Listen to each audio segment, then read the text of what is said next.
কিন্তু প্রেমে সমস্যা হয় না। আবার এমনও হতে পারে একজন পিএইচডি ডিগ্রির অধিকারী, তিনি ভালো প্রেমিক নন। প্রেমিক হওয়ার জন্য ঊর্ধ্বতন সামরিক বা বেসামরিক কর্মকর্তা হওয়ার প্রয়োজন নেই। প্রেম হচ্ছে একটা ঘোর। এই ঘোর কখন যে কার মধ্যে কিভাবে তৈরি হয় কেউ জানে না। এই যে আমরা গত সপ্তাহে কিশোর কিশোরীর প্রেমের গল্প শুনলাম, কিশোরীর জন্য কিশোর পাগল, চেয়ারম্যান সাহেব সেখানে মধ্যস্থতা করতে গিয়েছিলেন এবং তার পছন্দ হয়ে যায় কনে। তিনি নিজেই কনেকে ছলে বলে কৌশলে বিয়ে করে ফেলেন। কিশোরটি তখন আত্মহত্যার চেষ্টা চালায়, আত্মহত্যার ব্যর্থতায় পর্যবসিত হয় এবং আলটিমেটলি তাদের বিয়ে হয়েছে কিশোর কিশোরীর। আইনের দৃষ্টিতে প্রশ্ন উঠতে পারে, কিশোর কিশোরী কি বিয়ে করতে পারে? কিন্তু আমরা সেই আইনের প্রশ্ন সেখানে আনি না। আমরা আনি এই যে মানবিকতার এই যে ঘোর, এই ঘোরের কোনো ব্যাখ্যা হয় না। ঠিক তদ্রূপ কবিতা একটা ঘোর, এর সঙ্গে বিদ্যা বুদ্ধির যোগাযোগ আছে, আবার নেইও। কেমন করে বিষয়টা একটু বুঝে বলি।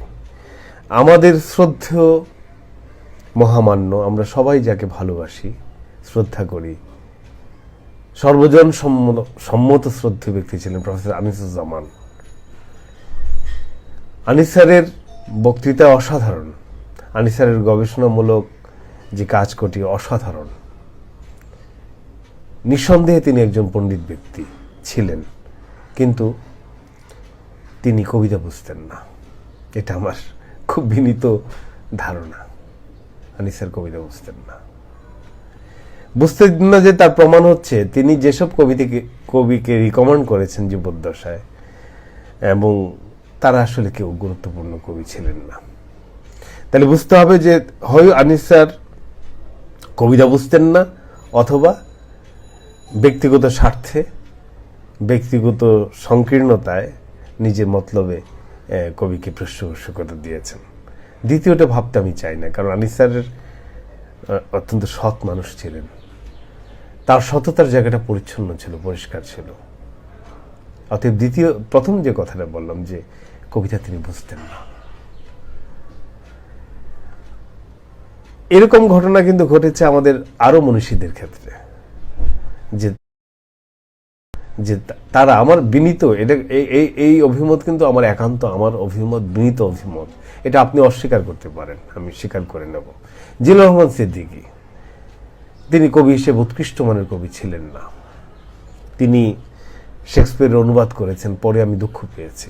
শেক্সপিয়ারকে অত্যন্ত গৌণ একজন কবি মনে হয়েছে তার অনুবাদে। প্রাণ প্রতিষ্ঠা করতে পারেন নাই তিনি। আবার আল মাহমুদ পিএইচডি ছিল না, পড়াশোনা করেননি সে অর্থে, এবং জ্ঞানী ব্যক্তি ছিলেন না আল মাহমুদ। কিন্তু আল মাহমুদ অসাধারণ কবি আমাদের বাংলা কবিতায়। আল মাহমুদের ভূমিকাকে অস্বীকার করার কোনো সুযোগ নেই। আরেকজনের কথা বলবো, সৈয়দ আলী হাসান, অত্যন্ত পণ্ডিত ব্যক্তি, কিন্তু তিনি ভালো কবিতাও লিখেছেন। এবং আজকে এই কথা বলতে দ্বিধা নেই, আলী হাসানের প্রতি আমরা সুবিচার করি নাই, আলী হাসানের কবিতা আমরা পড়ি নাই, কিন্তু মহাকাল পড়ে আছে, মহাকাল পড়বে। প্রিয় বন্ধুরা, পিএইচডি ডিগ্রি থাকলে যেমন ভালো প্রেমিক হওয়া যায় না, ঠিক জ্ঞান গরিমায় অনেক পারদর্শী ব্যক্তি তিনি কবি নাও হতে পারেন। কারণ কবিতা হচ্ছে একটা কুহক, একটা ঘোর। এই ঘোরকে যদি অভিনব শব্দে, ফ্রেশ ইমেজে তুলে ধরা না যায়, সেই কবিতা ব্যর্থ হয়ে যায়। আমি কি সেরকম কবিতা লিখতে পারছি? অবান্তর প্রশ্ন। আমি সে পারছি কি পারছি না সেটা আমি নিজেও জানি না।